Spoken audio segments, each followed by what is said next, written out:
சிவன் அடியார்களுக்கு அன்பான வணக்கங்கள். ஆன்மீக மாலை வாயிலாக உங்களை வணங்கி வரவேற்கிறோம். கொக்கட்டிச்சோலை தான்தோன்றீஸ்வரர் ஆலயம் என்பது வெறும் கற்களால் ஆன கட்டிடம் அல்ல. அது ஈழத்துத் தமிழர்களின் ஆதி அடையாளத்தின் வேர். மனித கரங்களால் செதுக்கப்படாத சுயம்பு லிங்கத்தை கருவறையில் கொண்டுள்ள இத்தலம் இறைவனின் இருப்பை இயற்கையிலேயே பறைசாற்றுகிறது. மட்டக்களப்பின் படுவான்கரை பிரதேசத்தில் அமைதி தவழும் சூழலில் வரலாற்றையும் ஆன்மீகத்தையும் ஒரு சேரக் காண விளைவோருக்கு இக்கோவில் ஒரு மிகப்பெரிய பொக்கிஷமாகும். கிறிஸ்துவுக்கு முன் 4ஆம் நூற்றாண்டிலேயே இதன் பெருமை தொடங்கியிருப்பது தமிழர்களின் நாகரிகம் எத்தகைய ஆழமானது என்பதற்குச் சான்றாகும். கிறிஸ்துவுக்கு முன் 4ஆம் நூற்றாண்டு இலங்கையின் மிகத் தொன்மையான 5 ஈஸ்வரங்களுக்கு இணையாக போற்றப்படும் பெருமை இத்தலத்திற்கு உண்டு. சோழ பேரரசைச் சேர்ந்த உலகநாச்சி என்னும் அரசி தனது கனவில் சிவபெருமானிட்ட கட்டளைக்கிணங்க இக்கோவிலை நிர்மாணித்ததாக வரலாறு கூறுகிறது. சுயம்பு லிங்க மகிமை. இலங்கையின் பஞ்ச ஈஸ்வரங்களுக்கு இணையான பெருமை கொண்டது இத்தலம். இங்குள்ள சிவலிங்கம் மனிதர்களால் செதுக்கப்பட்டது அல்ல. ஆனால் இங்குள்ள லிங்கம் நிலத்திலிருந்து தானாகவே முளைத்தது, அது தானாகவே உருவானது என்பது இதன் தனிச்சிறப்பு. இதனாலேயே இது தான்தோன்றீச்சரம் என்று அழைக்கப்படுகிறது.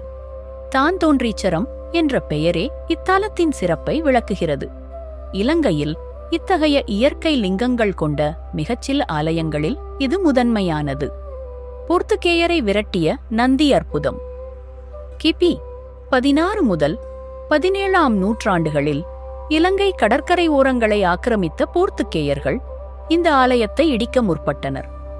அப்போது அங்கிருந்த கல்லாலான நந்தி சிலை புல்லை தின்று உயிருள்ள காளையாக மாறி போர்த்துகே படைகளை துரத்தி அடித்ததாக தல வரலாறு கூறுகிறது. இன்றும் அந்த புல்லருந்திய நந்தி பக்தர்களால் பெரும் வியப்புடன் வழிபடப்படுகிறது. 18ஆம் நூற்றாண்டு மரச்சிற்பத்தேர். இக்கோவிலின் தேர் திருவிழா மிகவும் பிரபலம். குறிப்பாக இங்கு பயன்படுத்தப்படும் பிரம்மாண்டமான தேர் 18ஆம் நூற்றாண்டில் வடிவமைக்கப்பட்டது.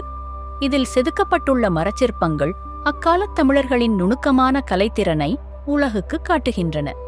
ஒவ்வொரு ஆண்டும் செப்டம்பர் மாதத்தில் பல்லாயிரக்கணக்கான மக்கள் சூழ இந்த தெருவீதி உலாவரும். கட்டிடக்கலை நுணுக்கம். முற்றிலும் திராவிட கட்டிடக்கலை பாணியில் அமைக்கப்பட்ட இக்கோவில் மட்டக்களப்பின் கலாச்சார அடையாளமாக திகழ்கிறது. இதன் மண்டபங்கள், தூண்கள் மற்றும் சிற்பங்கள் யாவும் ஈழத்துச் சைவ மரபின் தொன்மையை விளக்குகின்றன.